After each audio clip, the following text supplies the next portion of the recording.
77.500.000, 77.500.010, 77.500.060. Ya, es la hora de la presentación.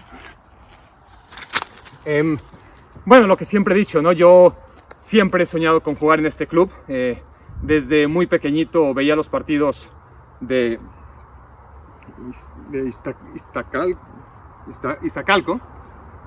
Y bueno, voy a dar todo, porque aquí lo que me trae no es el dinero, sino la fe en este proyecto. Así que hoy vamos a hablar sobre los fichajes que más dieron de qué hablar. ¿Funcionaron o no? Aquí, en Cali Arena.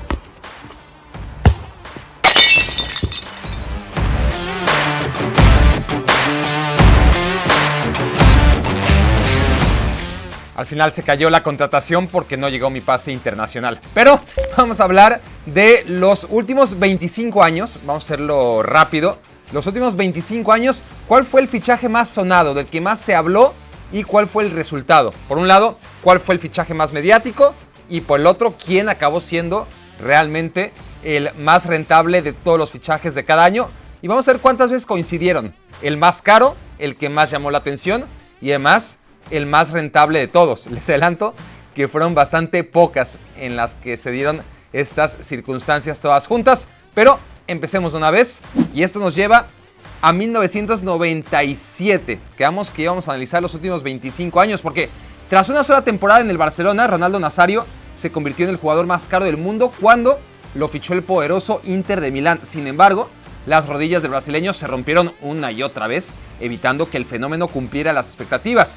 Sí lo hizo Rivaldo, quien ese mismo año llegó al Barcelona procedente del Deportivo La Coruña y lo que era un parche para tapar la dolorosa salida de Ronaldo, acabó siendo un héroe en el Camp Nou.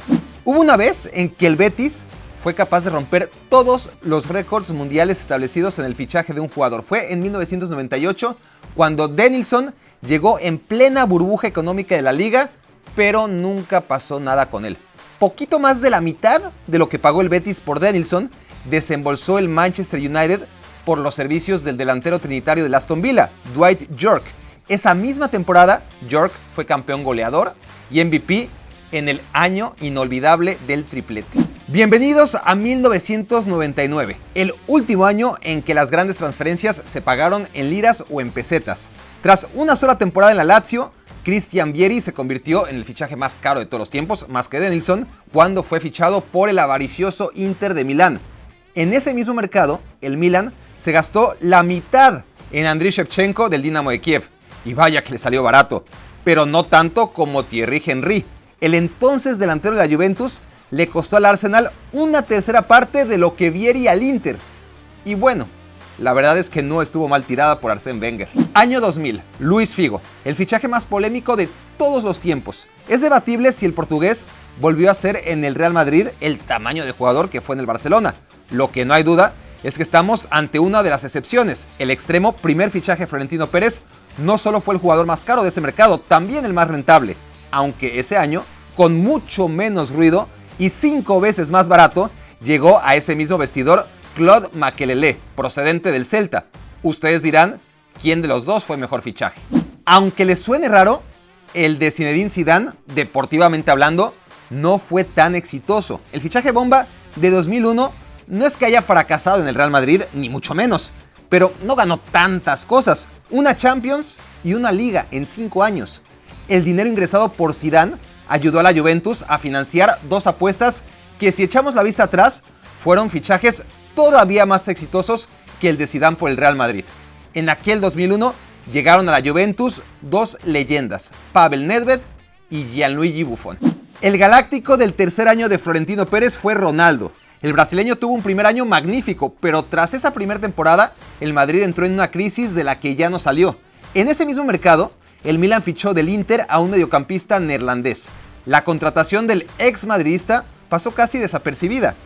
2 Scudettos, 2 Champions y casi una década de rosonero nos hacen concluir que el verdadero gran fichaje de 2002 se llamó Clarence Seedorf.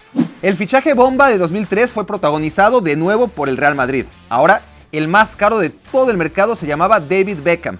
El inglés le echó ganas, pero es que ese mismo año Barcelona fichó a Ronaldinho, que de hecho fue el plan B porque el recién llegado Laporta había prometido traerse al propio David Beckham. ¿Fue Ronaldinho el fichaje de 2003? Piensen bien antes de decir que sí, porque ese mismo verano llegó Cristiano Ronaldo al Manchester United, justo para usar la 7 de Beckham, y a la mitad de precio. Deco fue el fichaje que más ruido hizo en 2004. El portugués había ganado la Champions con el Porto y llegaba al Barcelona de Ronaldinho.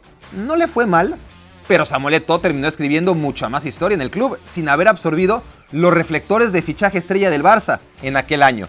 Pero no solo Eto'o acabó siendo más rentable que Deco, también un adolescente llamado Wayne Rooney, que llegó ese año al Manchester United procedente del Everton, y Didier Drogba, el delantero del Marsella, por el que apostó el Chelsea.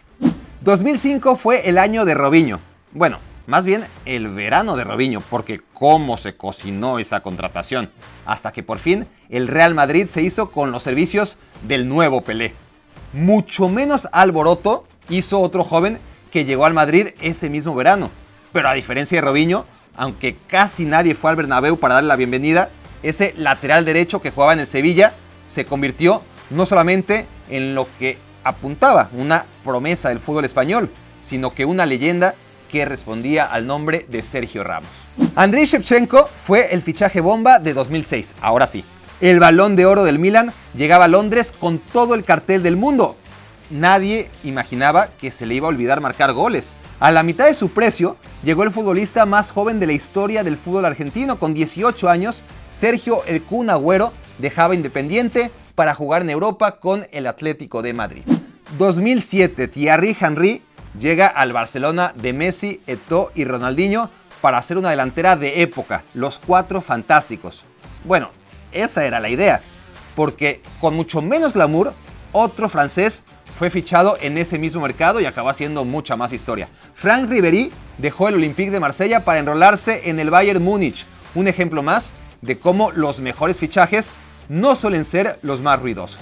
Dos brasileños venidos a menos protagonizaron el mercado del año siguiente. Ronaldinho se iba al Milan y Robinho, nadie lo podía creer, al Manchester City. Ese mismo año, el fichaje de otro brasileño vendió menos periódicos. Dani Alves, lateral derecho del Sevilla, no fue particularmente barato, pero vaya que fue una de las mejores inversiones del siempre despilfarrador Fútbol Club Barcelona.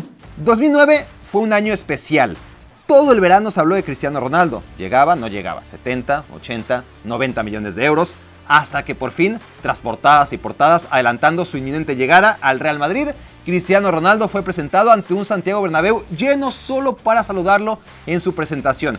El entonces fichaje más caro de todos los tiempos es una extrañeza. Su rendimiento justificó plenamente tanto revoloteo y de hecho hasta se quedó corto. Fernando Torres traicionó a Liverpool yéndose al Chelsea en el último día del mercado de invierno. El fichaje más caro de aquella temporada no salió nada bien. Más barato le costó David Villa al Barcelona. El compañero de Torres en la Copa del Mundo conseguida en aquel verano en Sudáfrica lo ganó todo en la mejor versión del Barça. Y lo mismo podemos decir de Ángel Di María en el Real Madrid. Procedente del Benfica, el argentino costó 5 veces menos que el Niño Torres. Ni siquiera tuvo presentación oficial y rindió 5 veces más que Torres en el Chelsea. O 10.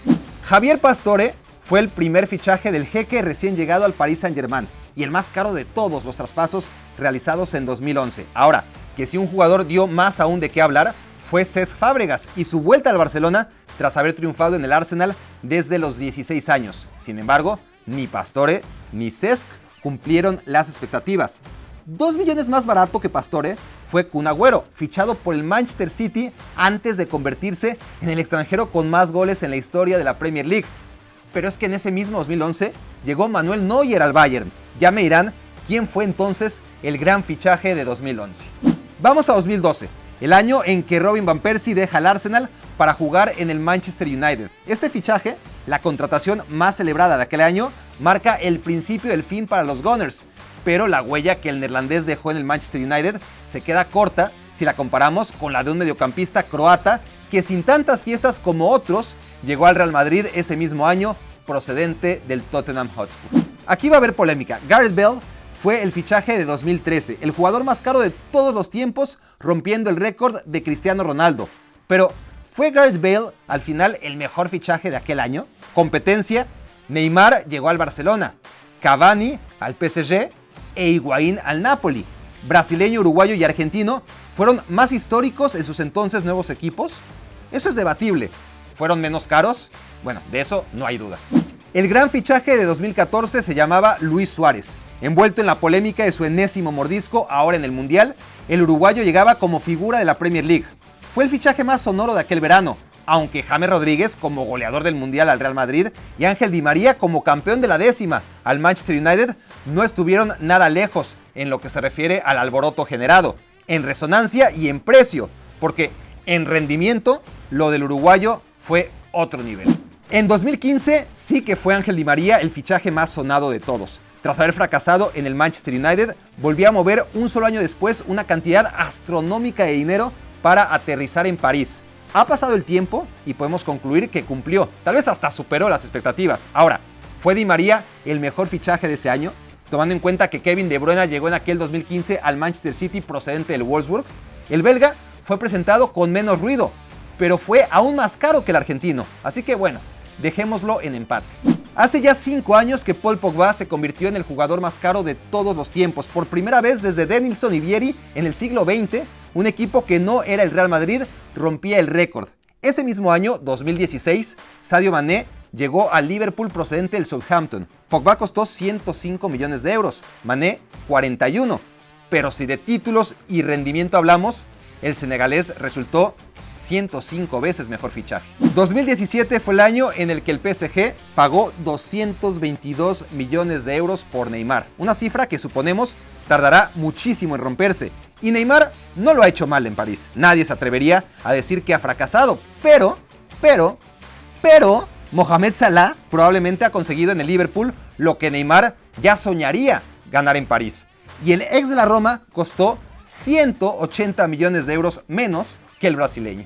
Cristiano Ronaldo es único e irrepetible. En 2018 volvía a protagonizar el fichaje bomba del mercado de verano y hoy podemos afirmar además que fue el más rentable de entre todos los jugadores que cambiaron de equipo en aquel año. Sus números hablan por sí solos, aunque el portugués no haya logrado romper el hielo entre la vieja señora y la orejona. ¿Quién fue el fichaje bomba de 2019? Cada quien tiene su opinión. Lo cierto es que ahora parecen hasta lejanos los tiempos en que los clubes españoles marcaban la pauta, y fue hace solo 2 años cuando Eden Hazard llegó al Madrid, Antoine Griezmann al Barcelona y Joao Félix, el más caro de todos, al Atlético de Madrid. Pero los tres han sido decepcionantes, por no decir desastrosos. Al final, el mejor fichaje de 2019 resultó Romelu Lukaku, del Manchester United al Inter de Milán. El mercado del año pasado estuvo marcado por la crisis post-COVID, pero el Chelsea había cumplido su castigo en 2019 y tenía guardado su dinero para fichar doble. Se llevó entonces a los alemanes Timo Werner y Kai Havertz. El tiempo dirá qué tanta historia acaban haciendo en Londres. Werner tuvo un año pésimo y Havertz también, claro, salvo un pequeñísimo último detalle. Por ahora, el mejor fichaje de 2020 fue uno más silencioso: Rubén Díaz, ganador al mejor jugador de la Premier League pasada. Hasta aquí llegamos con este minucioso análisis de los últimos 25 años y cómo muy poquitas veces, pero muy poquitas veces, el fichaje bomba terminó siendo el mejor de todas las contrataciones de cada año. Así que espero que hayan aprendido una bonita lección. Veremos si un tal Lionel Messi acaba siendo, conforme pasa el tiempo, considerado el mejor fichaje de 2021, porque eso del fichaje bomba ya lo tiene ganado. Por supuesto, de aquí al 31 de agosto, que se cierre la ventana de fichajes